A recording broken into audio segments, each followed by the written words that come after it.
मित्रों नमस्कार।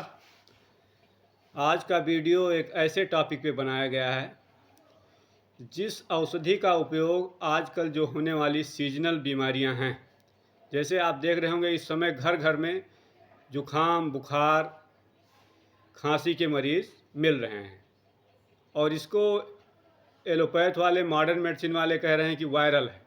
कुछ जगह डेंगू भी फैला हुआ है, कुछ जगह मलेरिया भी फैला हुआ है, कुछ जगह चिकनगुनिया भी फैला हुआ है। तो इसमें एक ऐसी आयुर्वेदिक औषधि जो हमारे CCRS ने बनाई हुई है, उसका रिजल्ट बहुत अच्छा है। इसका प्रयोग करने से इसमें जो रिकवरी पीरियड है वो कम हो जाता है।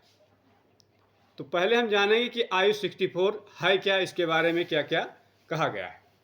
यह एक पॉली हर्बल आयुर्वेदिक फार्मूला है जिसको CCRS ने ओरिजिनली डिजाइन किया हुआ है। उसके कंपोजिशन में क्या क्या बताया गया है, उसके इंग्रेडिएंट्स क्या हैं। अगर उसकी एक टेबलेट होगी, जो टेबलेट होती है नॉर्मली 500 मिलीग्राम की बनाई जाती है, उस टेबलेट में सप्तपर्ण डाला गया है, कटुकी भी डाली गई है, किरात तिक्त डाला गया है। इन तीनों का एक्वस एक्सट्रैक्ट प्रयोग किया गया है और इन तीनों को 100 मिलीग्राम में लिया गया है। मतलब सप्तपर्ण भी 100 मिलीग्राम है, कटुकी भी 100 मिलीग्राम है, किरात तिक्त भी 100 मिलीग्राम है और इसके अतिरिक्त लता करंज पाउडर, ये पाउडर के रूप में लिया गया है। इसको 200 मिलीग्राम की मात्रा में इस औषधि में यूज किया गया है। इन चारों द्रव्यों को लेकर के आयुष 64 औषधि को बनाया गया है।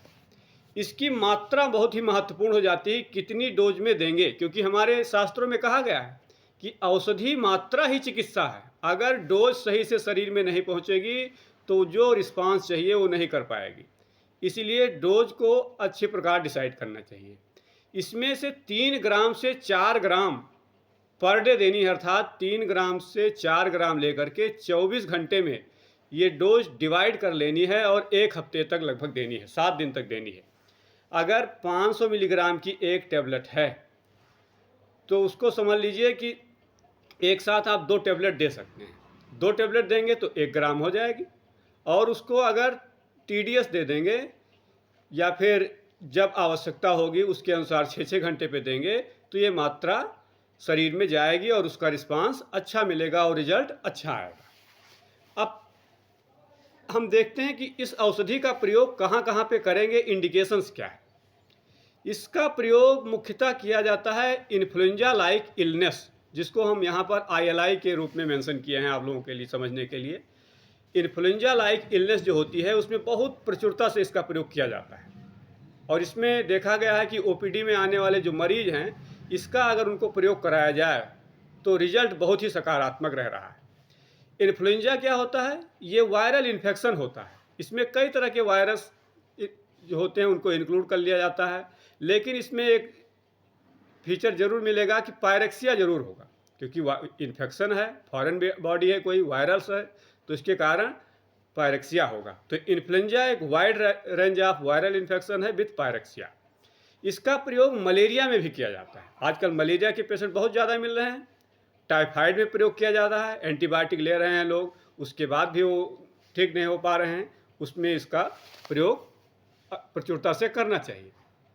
चिकनगुनिया में भी इसका प्रयोग करते हैं, माइक्रोफाइलेरिया में भी इसका प्रयोग करते हैं। अगर फाइलेरिया है उसके आने वाले फीवर में भी इसका प्रयोग करना चाहिए। इसके अतिरिक्त जितनी भी इन्फ्लेमेटरी कंडीशन हैं जिसमें पायरेक्सिया एक लक्षण के रूप में देखा जाता है, उन सभी में इसका प्रयोग कराना चाहिए। अब हम देखते हैं कि इंडिया में जो सीजनल इन्फेक्शन होते हैं, सर्दी जुखाम बुखार खांसी, ये लगभग लगा ही रहता है, क्योंकि ये 20 से 40% इंडिया में पाया जाता है। और देशों में जो डेवलप्ड कंट्रीज हैं उसमें ये इंसिडेंस थोड़ा कम होता है, लेकिन हमारे देश में समझ लीजिए कि 20 से 40 या कह लीजिए आप 50% तक जो एडवर्स सीजन होते हैं उसमें इन्फ्लुएंजा लाइक इलनेस बहुत ज़्यादा होती है।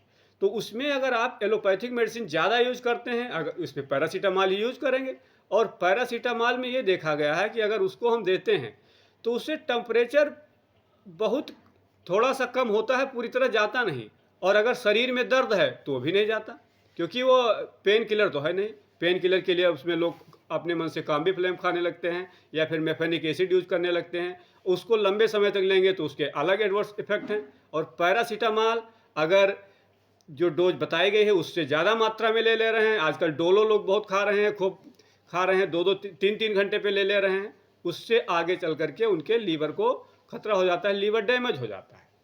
इसलिए एक ऐसी आइडियल आयुर्वेदिक मेडिसिन जो पैरासीटामॉल है या फिर अन्य जो पेन किलर हैं उसके जो लेने की फ्रीक्वेंसी है उसको कम कर सके, उसके लिए आयुष 64 एक बहुत ही महत्वपूर्ण औषधि बनाई गई है CCRS के द्वारा।